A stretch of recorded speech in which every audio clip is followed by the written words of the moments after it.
Hi everybody. I hope everybody's doing good today. Sitting here in my sunroom for a change of scenery. In this video, I'm going to be answering some of your questions and comments. You've asked some really great ones here.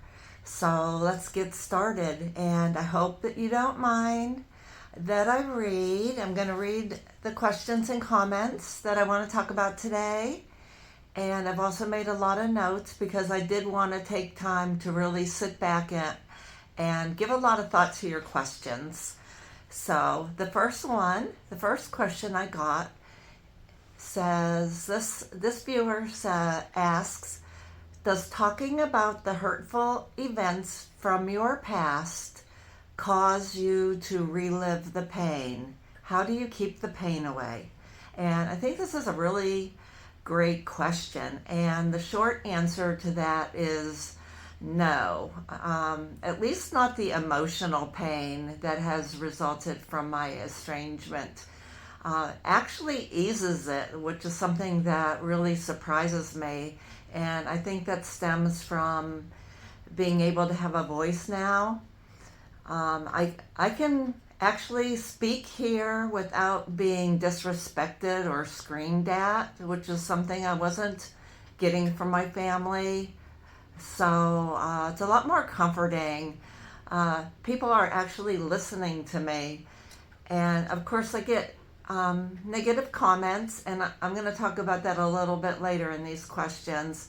But getting those negative comments only make me want to speak out more because it makes me want to try to erase the stigma that comes from this subject. However, the physical effects about talking here on YouTube about my estrangement, that's another story. Before I started YouTube, if I would even attempt to talk about what was going on with me, I would get stomach pains, and I would get stomach pains that never eased up until I stopped talking about it. And once I started my channel, those stomach pains actually stopped, I want to say, pretty quickly after I started talking about this here. I think just after a few videos. The first few videos, those stomach pains were still happening, and there for a while I thought, oh, I'm not going to be able to talk about this. So, and now the stomach pains don't ever happen anymore, but what I am getting is I will feel physically just exhausted. I want to say mentally exhausted, but it manifests like in a physical sense. Like my eyes will like really hurt. You know how like your eyes hurt if you have been up all night?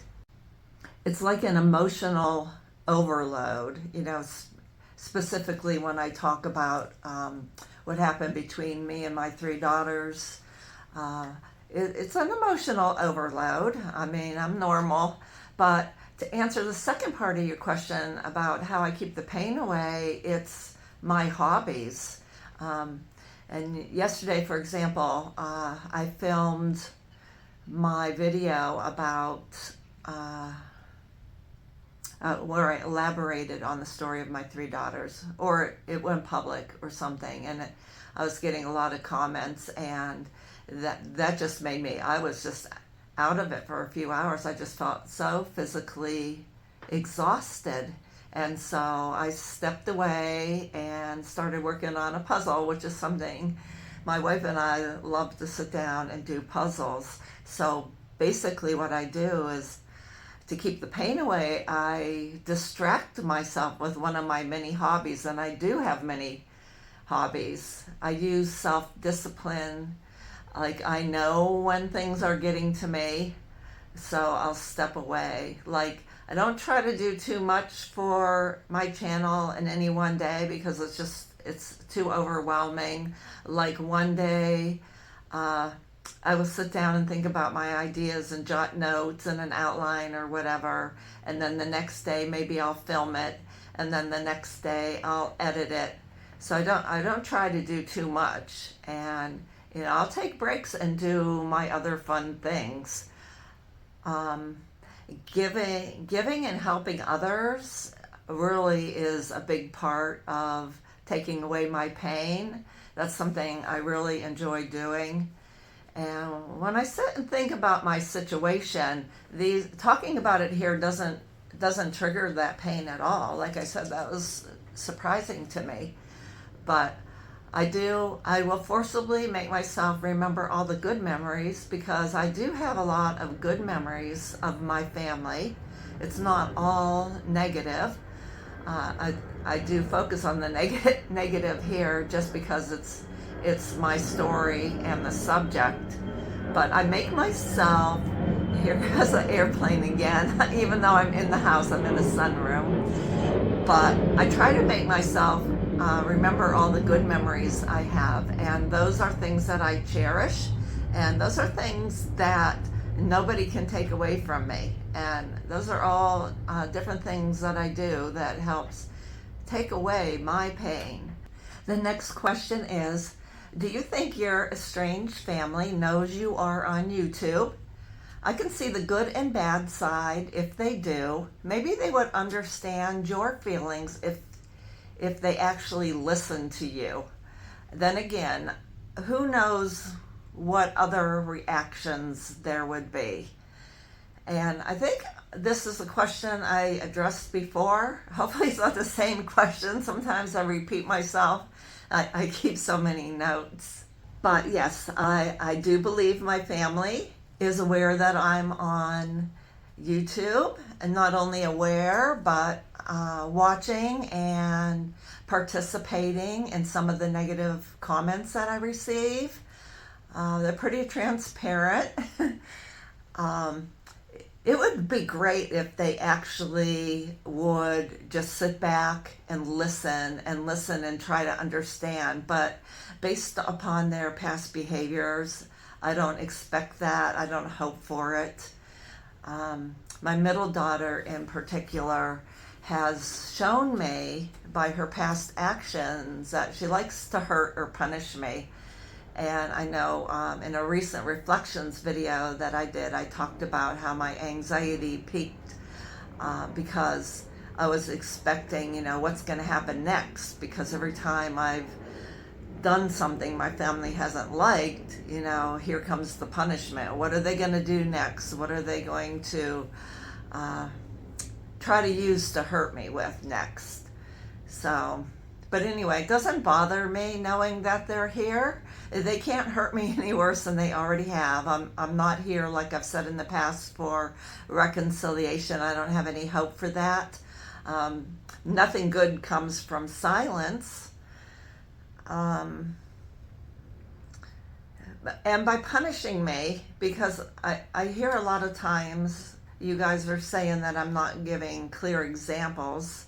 So please just anytime, just ask me to clarify something if I say something that you want to hear further on. But by punishing me, I talked, one example I could give with my middle daughter is back when we were like partially estranged and trying to work things out, and we had an arrangement that I would babysit her kids one night, and then one day suddenly out of the blue she sent me a text and said, "Forget it, I'll get somebody who cares."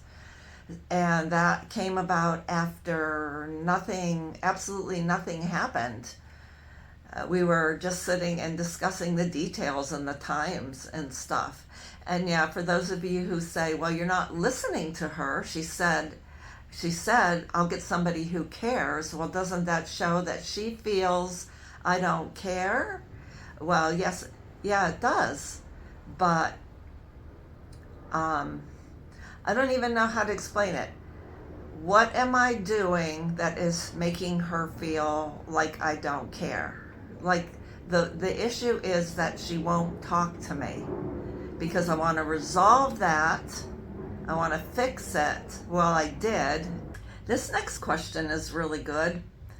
It sounds like they're all maybe jealous that you're living your life and not at their beck and call. They expect you to drop everything and go to them. It would have been better if you had just stayed in Ohio and they were in Florida, not understanding why you moved.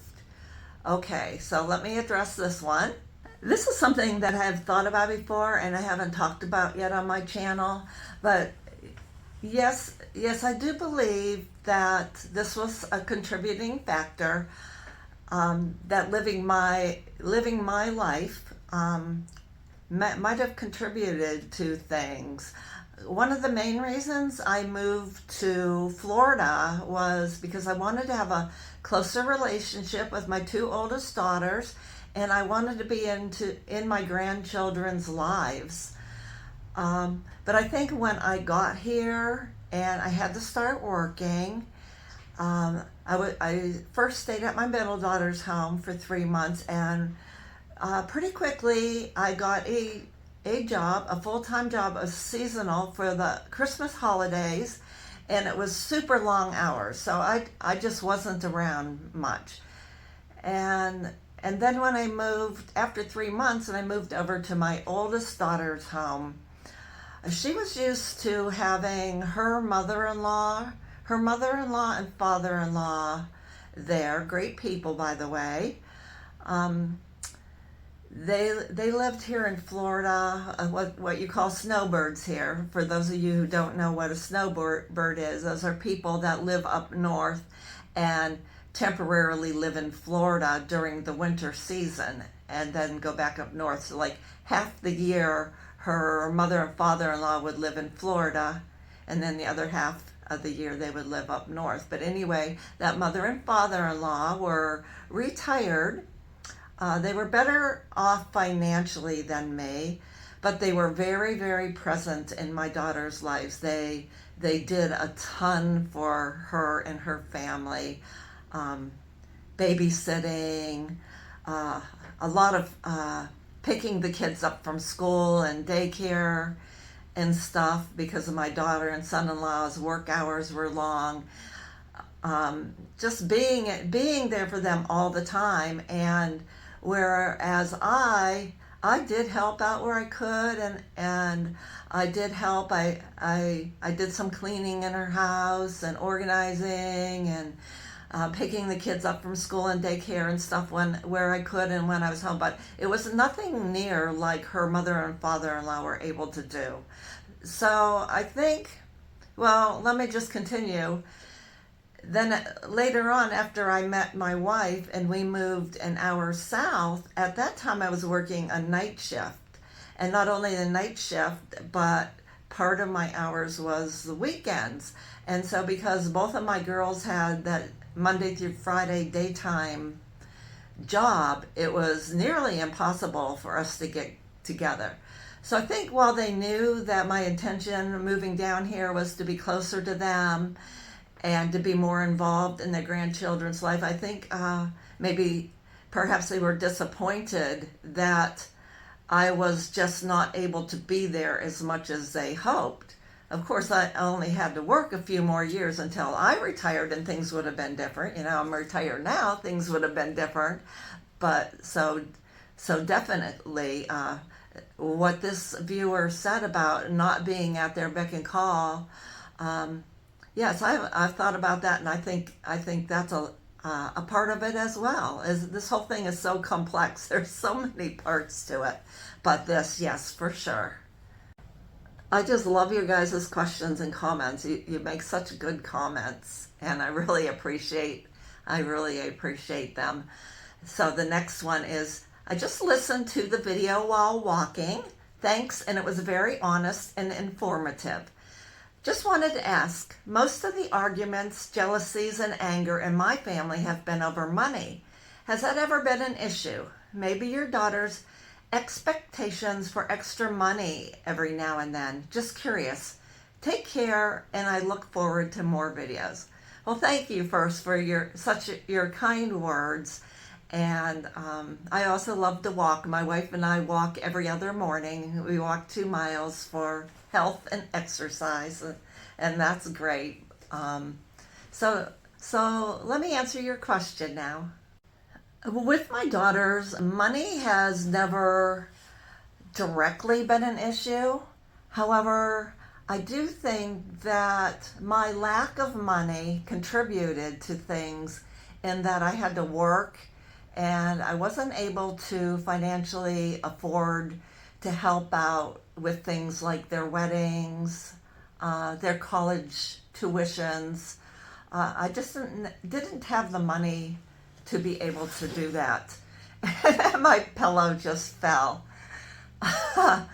Let me not get distracted here.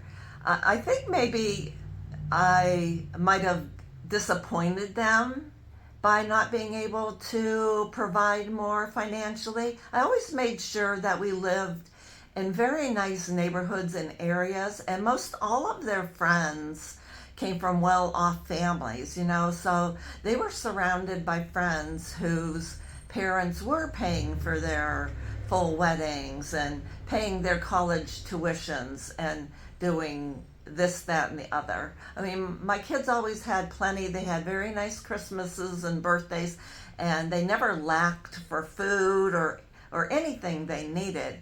It's just that I wasn't in the position to provide more. So it wasn't that, I think maybe more that they were disappointed that I didn't have more money. I fixed my pillow. Hopefully it won't fall now. Here's the next question.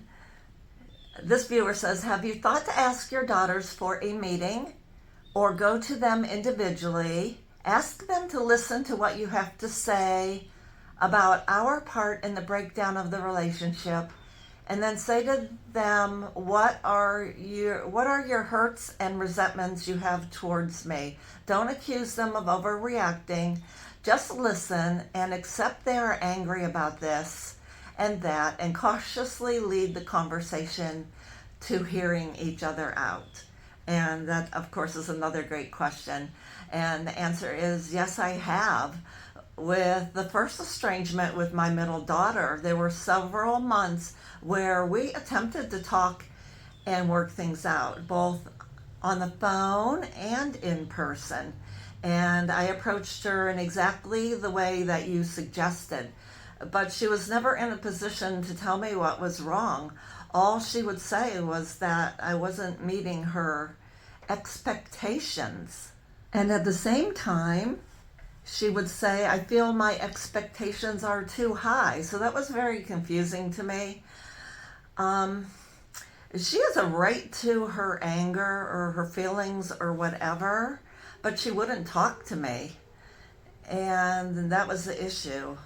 And with my youngest daughter, we also tried to talk. She agreed to talk. And I thought it was going okay at first, but her rudeness and disrespect just got in the way. And I was not being rude or disrespectful to her or any of them. I did listen to understand, and I apologized where it was warranted. And I was always very mindful and respectful. And if respectful communication can be had, then I feel there is a chance for reconciliation. But unfortunately, my girls were unable to do that. So I hope that answered your question. I didn't make sure here. Yeah, she says don't accuse them of overacting, just listen and accept they're angry. And I did all that. So if you have any other suggestions. Okay, next question and comment. I think this one is more of a comment. And this viewer says, I watched as suggested, but all vids seem to be the same theme and none have specific events or reasons for the estrangement. So I'm not sure that watching helps unless it's all just for clicks and views. So the old clicks and views comment, and I'm actually excited over that because I feel like I've passed like this rite of passage, because it's something that I've seen in many other on many other YouTube channels. In the comments, they get accused of just putting out content for clicks and views, and so this was my first comment that indirectly accused me of being here for clicks and views. So that was interesting. And it makes me smile. But I don't feel like I have to respond to it, but I would like to respond to it because I value transparency and honesty. Because my channel is monetized, I want to say not because. My channel is monetized. I got monetized rather quickly in 14 weeks, which was very unexpected. I considered that a bonus. I have not received any money yet. It's not going to be a large amount. And well, the fact that I got monetized so quickly just shows me how much interest there is in this topic of estrangement. I am retired. I'm living on Social Security, and I plan on using any money I receive from my channel to help for what I'm putting into my channel. I currently have 3 paid subscriptions for 3 different platforms that I'm using to help me here. So that's where my money is going to go. However, that being said, I am not talking about estrangement for that purpose. And in fact, my initial plans for this channel was not estrangement at all. It was because I wanted to post my hobbies, the road trips my wife and I go on, my cooking videos, and all the fun stuff that I do. The estrangement kind of came as a surprise, but I'm here to help others, and I can also incorporate those fun things in with the estrangement stuff because I'm in a place where I can show that you can find peace through hobbies and having things to look forward to in your life. And to address the first part of this comment, I have actually talked about specific events, and if anybody or you need clarification on anything, just ask. I can't give specific reasons for my estrangement because it's way more complex than that. It's been a family narrative that's gone back since I was a childhood, and it's a culmination of many things and with many family members. I can speculate, however, and I do that here on my channel. I feel like if my videos aren't helping you and you have grievances about me or what I talk about, you would probably be better off finding another channel that you can relate to, and that's totally fine. And here's the next question. Is it possible that the respect you require is different than the respect you give? It seems like you see your own boundaries as reasonable, while others are working against your authentic self. But we all make compromises on our desires for the people we love. I think most people would receive complete disregard for their parenting choices as exceptionally disrespectful.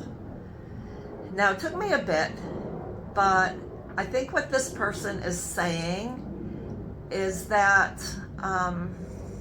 in relation to my situation, is it that they want to know if the things that I have done, if it's possible that the things that I have done have been taken as disrespect by my daughters, and then how can I require respect from them when I haven't been respectful myself? So I hope I'm reading that correctly. And like I said, I had to do a lot of thinking about this one, and my answer to this would have to be yes. I do think that they might think that things that I've done as a parent has come off as being disrespectful, and on the surface it seems like I would be being very hypocritical for me to then expect their respect. And after thinking about this, what I see as the difference is intent. Let me explain further. Everything I did for my children as they were growing up, I did it for them. I did it with them in mind. I did what I thought was best for them. For example, I didn't divorce their father. I was in an unhappy marriage. I did not divorce their father because I didn't want them to come from a broken home. I never spoke up and set boundaries with their father or with my mother or my brothers or any of my family members who already had this negative narrative going on about me. I just sat back quietly because I didn't want to rock the boat. I wanted my children to have family, and I was afraid if I spoke up that it would sever the family. Plus not having a voice. Whenever I did speak up, I was gaslit, yelled at, disrespected, so I kept quiet. And but I always had my children first in my mind, if that makes sense. I wanted them to have a grandmother in their lives, and so I kept quiet and never stood up for myself until they were grown. Then as adults, I still never had an ill intent towards any of them with anything that I did.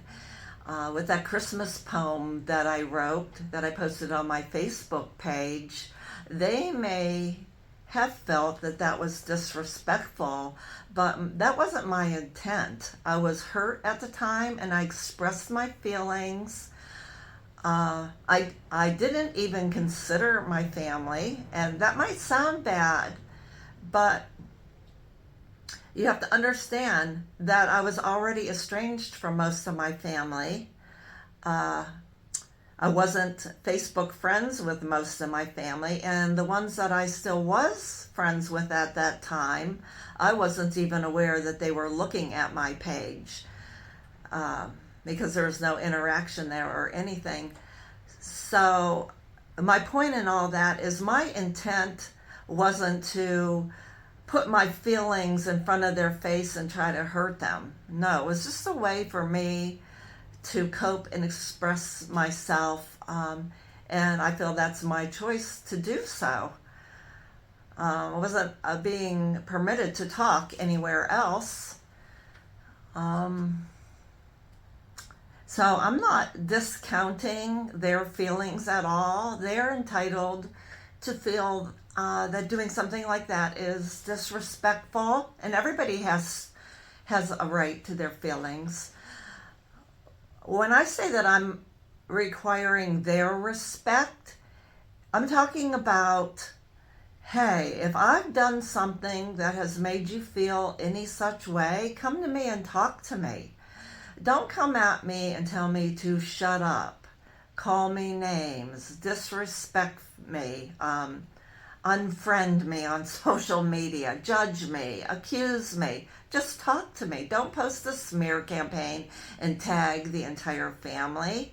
The intent with that was to get the family, even those who don't even know the situation, even those who don't know me, to align with the others, to believe that I'm this bad person.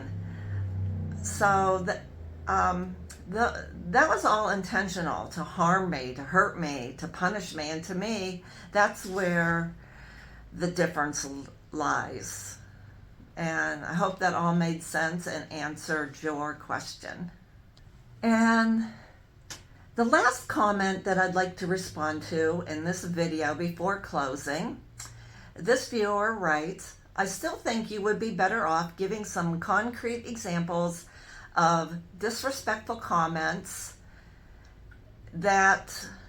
and it not a safe place for you and others versus the constructive criticism you claim to be okay with.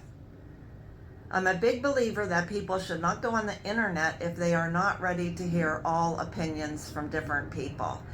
It's a little confusing, but I think what this person is saying is that she'd like some examples of what I consider to be disrespectful versus constructive criticism. And I also think that it's her belief that she thinks I shouldn't be deleting any of the disrespectful and rude comments that I get. And she has a valid point, so let me address this here. Let me look at my notes. And this person, I believe, has asked this before and is just asking for further clarification, which is fine. And I agree with you that you should be okay with the negative comments before you come to the internet. And this is something that I have talked about in previous videos, that I was well aware that I would be getting negative comments before I started my channel. And like I said, I didn't start my channel to talk about estrangement. It was just about fun hobbies.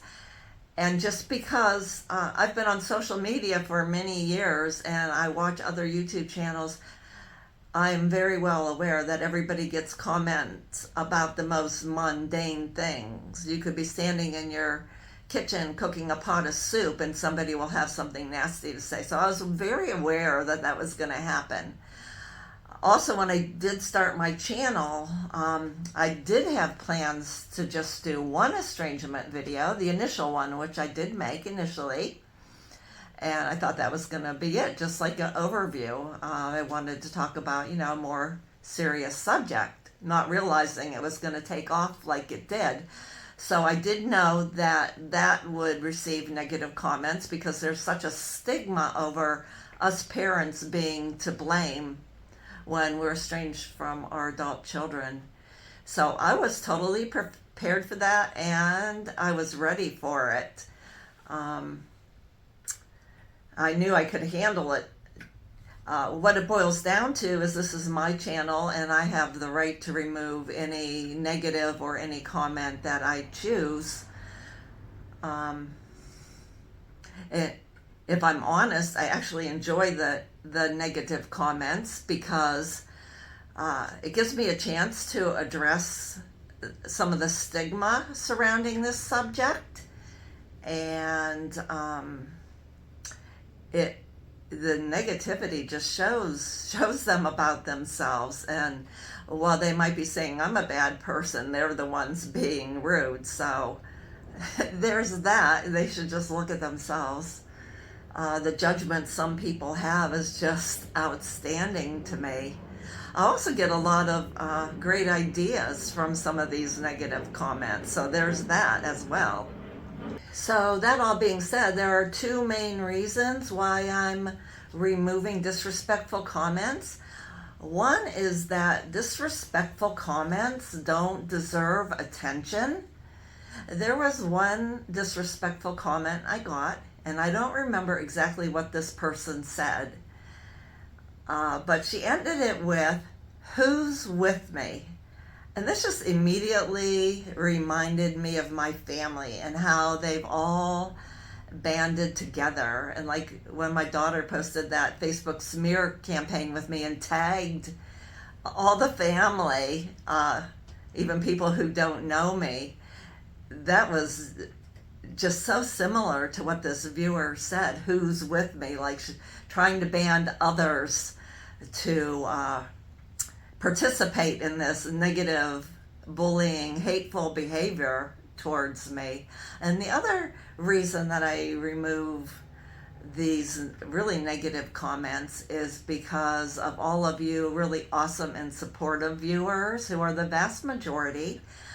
We already sit back and question ourselves and question what we did wrong as a parent, how we failed. We question our self-worth. And I'm here trying to help others to not feel so alone, and showing that you can achieve peace and have things in your life to look forward to, and things can get better. I'm trying to create this supportive community here, and negativity doesn't have any place on my channel, not on my channel and not with my family. That same viewer went on to say, "So you have to expect and perhaps even embrace the criticism." Well, I think I just answered the part about the expectation. I did expect it, but embrace it. I do get your point, but I'm not here to embrace it. I don't wish to embrace negativity because why would I want to embrace comments that are intended to try to hurt me and make me feel bad and feel worthless, and others going through a similar situation to try to make everybody reading my comments feel bad. And this viewer, she seemed to want, and even said that it would be helpful if I gave concrete examples of what I consider disrespectful versus constructive criticism, which I totally welcome. So here are 2 recent comments that I removed that I consider very disrespectful.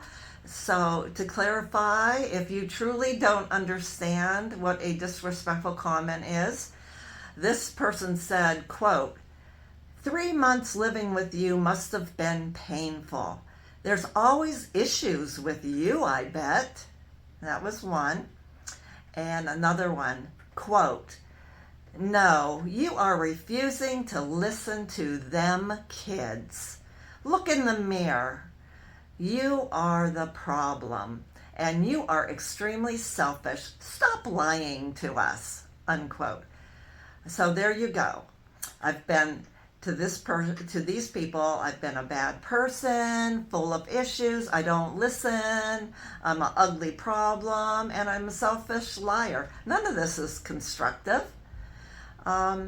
Disrespectful comments are comments aimed to hurt, and those go bye-bye.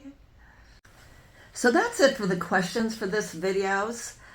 I have had more questions that I feel deserve more attention and time than I can give in a question and answer video like this. I've been asked about my upbringing, my children's upbringing, and about any addiction issues in my family. I've also been asked many questions about being a lesbian, like how did I go from being in a 25-year marriage to a man, to a complete change of lifestyle, how my kids felt about that, how did my daughters treat my wife. So those. I've also been asked a few more questions about my product testing hobby, and these are all things that I feel like are worthy of more of my time, and because of that I'm going to do standalone videos about each of these things, and those are all videos that I'm working on, and I'm going to try to be very communicative with you guys and keep you notified in my community posts about what's coming, so you can watch for those if you're interested in those subjects. So in talking about what's coming next, I'm filming this video on a Sunday. I plan to hopefully post it on my channel on a Tuesday. So what you can plan for next is that tomorrow, Wednesday, is going to be my normal short reflections video, and the title of that is My Estranged Daughter Called Me Ridiculous. And in that video I'm going to talk about some of the anger that I have felt throughout my situation. And then this upcoming Saturday, my longer estrangement video, and this one's going to be 18 minutes long. It's titled When Your Estranged Child Calls You a Narcissist. And that one is going to be about when our adult estranged children label us with words like this. Also, I do read and enjoy all of your comments, and I will continue to do question and answer videos. It's best that if you do have a question to make a new post, because for some reason in YouTube Studio, if you reply to somebody else's comment with a question or comment that you want me to see, in YouTube Studio I can't see that, so I can't always find those. And also I welcome any of your ideas for future videos. And please take care of yourself. I hope you're all having a great day, and I will see you in the next video. Thanks again for being here. Bye-bye.